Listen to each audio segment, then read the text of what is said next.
La pratique du vol à voile en compétition est en train de vivre une révolution culturelle grâce à un nouveau règlement et à la haute technologie informatique. Les organisateurs du prochain mondial de vol à voile vont rendre le spectacle plus accessible au grand public et aux journalistes. Cette épreuve internationale se déroulera en septembre prochain dans les Alpes du Sud. L'esprit de cette compétition, c'est de se rapprocher le plus possible d'une course de Formule 1 de voiture pour faire quelque chose qui soit facile à comprendre pour le public et qui soit spectaculaire.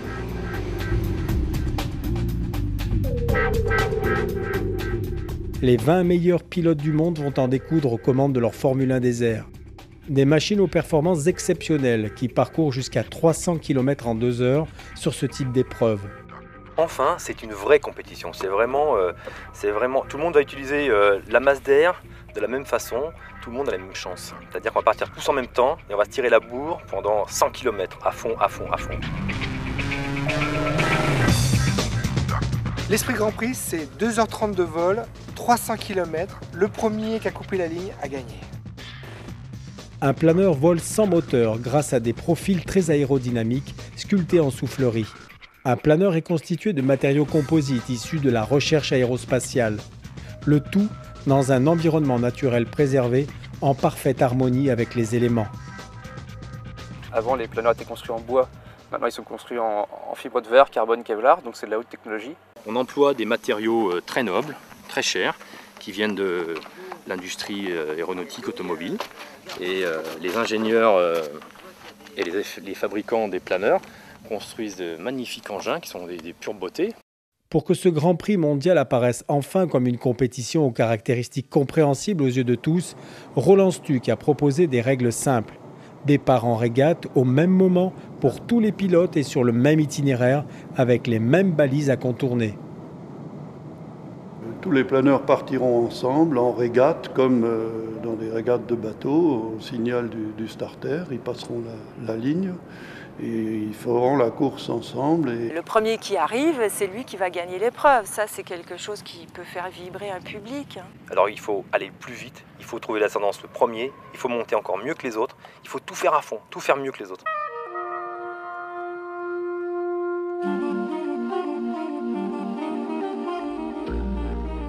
Ceci pour que les spectateurs, les médias et les compétiteurs eux-mêmes puissent savoir immédiatement au franchissement de la ligne d'arrivée quel est le classement.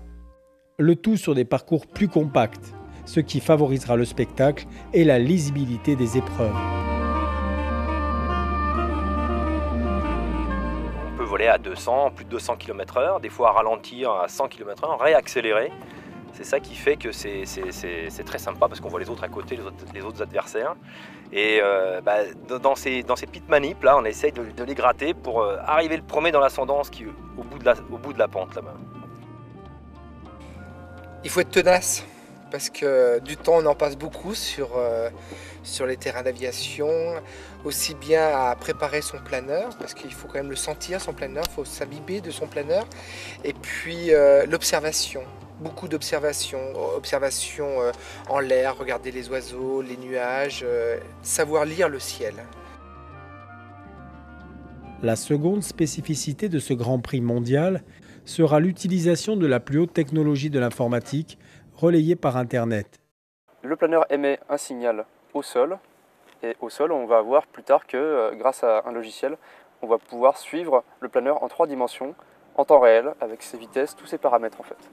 Un système de tracking, c'est-à-dire de suivi des planeurs. On aura une retransmission de leur position GPS au sol, et tout ça sera représenté sur un écran et on pourra à tout moment savoir qui est premier de la course et quelle est la position des différents planeurs.